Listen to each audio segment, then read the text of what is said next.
Good afternoon, Colonel Country, and welcome to another episode of Colonel's Corner.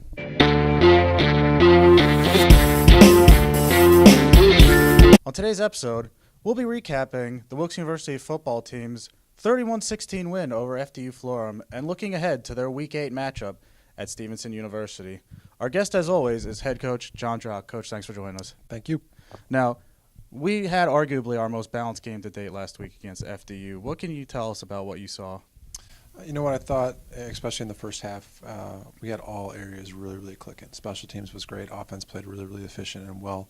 I believe we were 7 for 7 on third down, and then the defense came out, and they really did a great job of executing Coach Merritt's game plan. I thought those guys did an excellent job.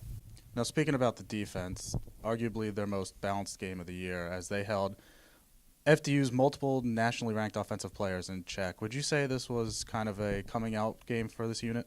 I mean, I think they've been pretty solid at points all the way throughout the course of the year. I think they put it together and played a complete game.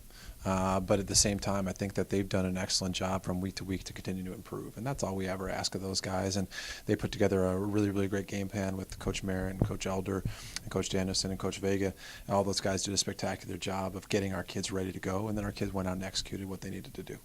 Now, freshman kicker David Cutteroff has been almost perfect on his kicks, including 53 yards average on kickoffs, and he made a huge tackle during last week's game. Can you just kind of talk about his performance individually and how this special teams unit has impacted the season? I mean, as a freshman coming in, Dave has done an amazing job. I think that his placement on his kickoffs has been spectacular and allowed us to really limit people on their kick returns, and field position for us has been a big deal. The other thing he's done a great job of is really getting the ball up on PAT field goal and putting us in a position to get points, and he has great timing, and he's very confident in what he does. He did have a touchdown saving tackle last week, which is something we'd rather not to have him do, but at the same time, he stepped up and made a really big play when we needed him to make a play, and that's kind of what he's done all year. And he stepped into some shoes, and we've had a great competition battle at that position, and he continues to prove why he's the guy. Now, the offense came out scorching in the first half against FDU, scoring on every possession, and then kind of slowed down in the second half. Can you talk about what allowed us to be so successful early in the game? I think we really just executed the game plan that we had in mind going into the football game. Jose played very well in the first half, and we had a great blocking performance up front by all of the offensive linemen. So for us to be able to execute our plan the way that we did is always the plan. I think that we played very confidently. We made checks confidently, and we put ourselves in positions to make some big plays down the field. And that's evident in some of those long touchdowns by Jeff Stieber and the rest of the group, including Juan Salas-Negron, who kind of led us off and kind of got us going.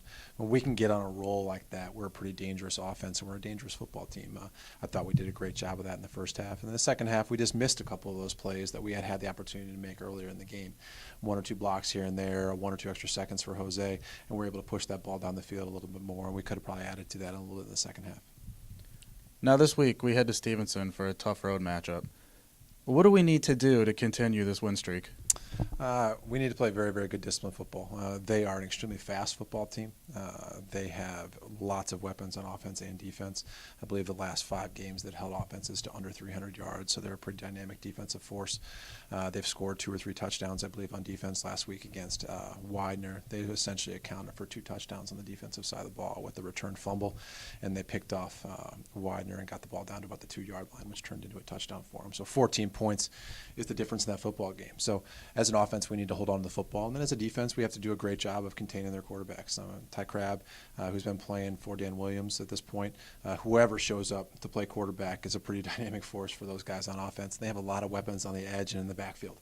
We're going to have to limit those guys. And then, to say the least, their front is probably the best front we've played all year. So their offensive line and their 2 defensive lines are very dynamic in what they do, and we have to win the front. If we can win the offensive line and win the defensive line, we're going to be in a good position to win that football game.